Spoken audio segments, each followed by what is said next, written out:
DC के universe में बहुत से सुपर हीरो एग्जिस्ट करते हैं और इन सभी सुपर हीरोज की अपनी अपनी स्पेशल सुपर पावर्स हैं, लेकिन इन सभी सुपर हीरोज के बीच में एक ऐसा बंदा भी है जिसके पास कोई भी पावर नहीं है, नन अदर देन बैटमैन।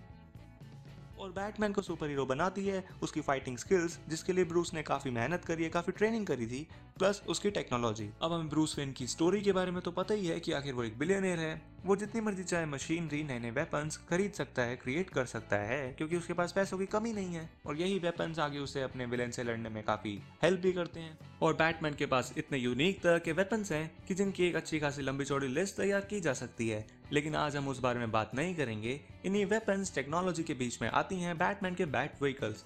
अब बैटमैन ना ही उड़ सकता है, ना ही तेज भाग सकता है, इसलिए उसे एक जगह से दूसरी जगह ट्रैवल करने के लिए बैटमोबाइल या फिर बैट विंग की हेल्प लेनी पड़ती है। और बैटमैन के व्हीकल सिर्फ बैटमोबाइल या फिर बैट विंग तक लिमिटेड नहीं है, बैटमैन के पास अपना एक स्पेस शटल तक है। अब ये बात थोड़ी अनबिलीवेबल सी लगती है, क्योंकि हमें अभी तक बैटमैन की कोई लाइव एक्शन मूवी में बैटमैन का स्पेस शटल देखने को नहीं मिला, लेकिन फिर भी बैटमैन की कॉमिक्स में बैटमैन ने अपना एक स्पेस शटल तक क्रिएट कर रखा है। और स्पेस शटल के सिवा भी बैटमैन के पास काफी यूनिक तरह के व्हीकल्स हैं जो हमें लाइव एक्शन मूवी, गेम्स या फिर कॉमिक बुक्स में दिख चुके हैं। तो आज की वीडियो में हम जानेंगे 5 बैटमैन के ऑसम व्हीकल्स के बारे में। तो एक बार इंट्रो कर लेते हैं। हेलो व्यूअर्स, मेरा नाम है करण एंड वेलकम टू के स्मैश। तो अपनी इस लिस्ट में सबसे पहले ऑसम बैट व्हीकल की बात करें तो वो है बैटमैन 1989 और बैटमैन रिटर्न्स में दिखने वाली बैटमोबाइल, जिसे टिम बर्टन के साथ एंटन फर्स्ट ने डिजाइन किया था।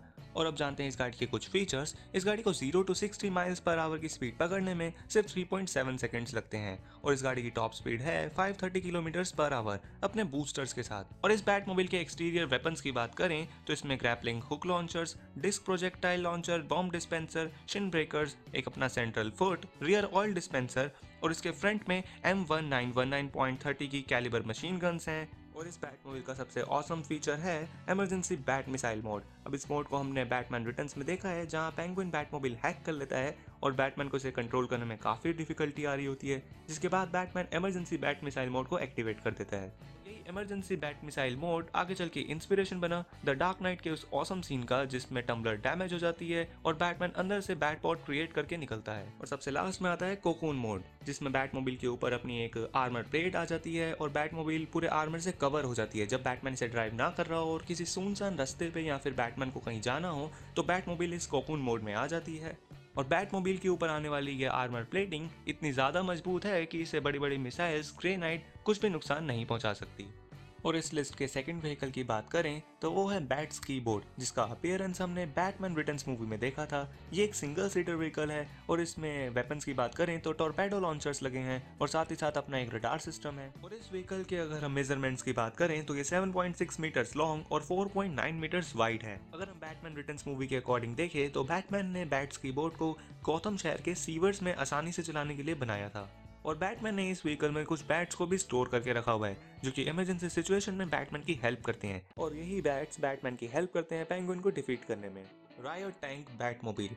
इस बैटमोबाइल का अपीयरेंस हमने Dark Knight Returns animated movie में देखा था, जहां हमें दिखाया जाता है कि बैटमैन गौथम में चल रहे दंगों से निपटने के लिए इस बैटमोबाइल को क्रिएट करता है। और ये बैटमोबाइल अभी तक की सबसे बड़ी बैटमोबाइल है, यानी इसकी हाइट विड्थ सभी बैटमोबाइल से काफ़ी ज़्यादा है। और इस बैटमोबाइल में भी मशीन गन्स, मिसाइल लॉन्चर और बॉम्ब डिस्पेंसर्स लगे हुए हैं। साथ ही साथ ये बैटमोबाइल गन फायर, ग्रेनेड्स या फिर रॉकेट लॉन्चर के अटैक को भी आराम से झेल सकती है। और इसका सबसे one of the best feature है कि ये अपना नेक को भी आगे लिफ्ट कर सकती है। और इस बैटमोबाइल में टायर्स की जगह कैटरपिलर ट्रैक्स लगे हुए हैं। और इस बैटमोबाइल के आधे से ज्यादा वेपन्स मिलिट्री AFV से सिमिलर हैं, यानी मिलिट्री के टैंक्स या फिर मिलिट्री के जो अदर व्हीकल्स होते हैं उनसे सिमिलर वेपन्स इस बैटमोबाइल में लगे हुए हैं। और हमारा नेक्स्ट व्हीकल है फ्लाइंग फॉक्स। फ्लाइंग फॉक्स अभी तक हमें जस्टिस लीग मूवी में ही दिखा है और इसमें मिसाइल लॉन्चर्स के साथ मशीन गन्स लगी हुई हैं। और इसके इंटीरियर की बात करें तो इसमें 3 फ्लोर हैं, जहां इसके टॉप फ्लोर में सिर्फ कॉकपिट है, जहां से इसे कंट्रोल किया जा सकता है, इसे उड़ाया जाता है। और इसके सेकंड फ्लोर यानी कि मिडल फ्लोर में इसका पैसेंजर एरिया है और इसका ग्राउंड फ्लोर यानी कि थर्ड फ्लोर जो कि सेपरेटली बैटमोबाइल की पार्किंग का एरिया है। जस्टिस लीग मूवी में ब्रूस वेन ने फ्लाइंग फॉक्स को अपने वेन एरोस्पेस हैंगर में क्रिएट किया था जस्टिस लीग की टीम असेंबल करने के बाद, क्योंकि अगर उसे कोई बैटल लड़ने जस्टिस लीग की टीम के साथ देश से बाहर या फिर गौतम सिटी से भी बाहर जाना हो तो वो इजीली फ्लाइंग फॉक्स के जरिए ट्रैवल कर पाए। और हमने जस्टिस लीग मूवी में देखा भी था कि जब स्टेपनवुल्फ रशिया में अटैक कर देता है तो ब्रूस जस्टिस लीग की टीम के साथ फ्लाइंग फॉक्स के जरिए रशिया जाता है। फ्लाइंग फॉक्स की हाइट और विड्थ इतने ज़्यादा होने के कारण इसे कभी कभार वॉर में प्रॉब्लम भी आती है, जैसा कि हमने जस्टिस लीग मूवी में ही देखा था कि बैटमैन जब पैराडीमन पर अटैक करने जाता है तो फ्लाइंग फॉक्स पर पैराडीमन्स भी अटैक कर देते हैं, जिससे कि फ्लाइंग फॉक्स झेल नहीं पाता और जल्दी ही क्रैश हो जाता है। तो इसकी एक छोटी सी प्रॉब्लम है, लेकिन अदरवाइज अगर जस्टिस लीग की टीम के साथ कहीं भी ट्रैवल करना हो तो ये काफ़ी अच्छा व्हीकल है। Batman versus Superman Dawn of Justice Batmobile. इसकी मेजरमेंट की बात करें तो 6.1 मीटर्स लॉन्ग है ये और 3.7 मीटर वाइड है और इसमें 550 हॉर्स पावर का इंजन लगा हुआ है। और वेपन्स में बात करें तो इसमें स्मॉल मिसाइल्स लॉन्चर, आगे फ्रंट में मशीन गन्स और बैक साइड में ग्रैपलिंग हुक लॉन्चर्स लगे हुए हैं। और इसके मिडल में एक बाईपास शॉक सिस्टम है जिसका काम होता है कार को एलिवेट करना, यानी कि अगर ज़्यादा डिफिकल्ट रास्तों पे भी जाना पड़े तो बैटमोबाइल आसानी से जा सकती है। और साथ ही साथ इसके बैक साइड में ट्रैक्टर के टायर्स लगे हुए हैं। और फ्रंट व्हील्स की बात करें तो ये 60 डिग्री तक रोटेट हो सकते हैं।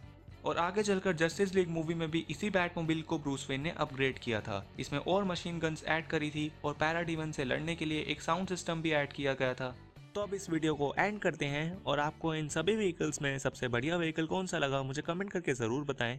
और साथ ही साथ मैं इसका एक पार्ट 2 भी बनाऊंगा। वैसे मैं एक्चुअल में एक लंबी वीडियो ही बनाने वाला था जिसमें मैं 10 बैटमैन के ऑसम व्हीकल के बारे में बताने वाला था, लेकिन ये वीडियो कुछ ज़्यादा ही लंबी हो गई थी, इसलिए मैंने इसे 2 पार्ट्स में डिवाइड कर दिया और अब मैं इसका पार्ट 2 नेक्स्ट संडे को अपलोड करूंगा। सो प्लीज़ वो भी देखना। और बाकी इस वीडियो को देखने के लिए थैंक यू।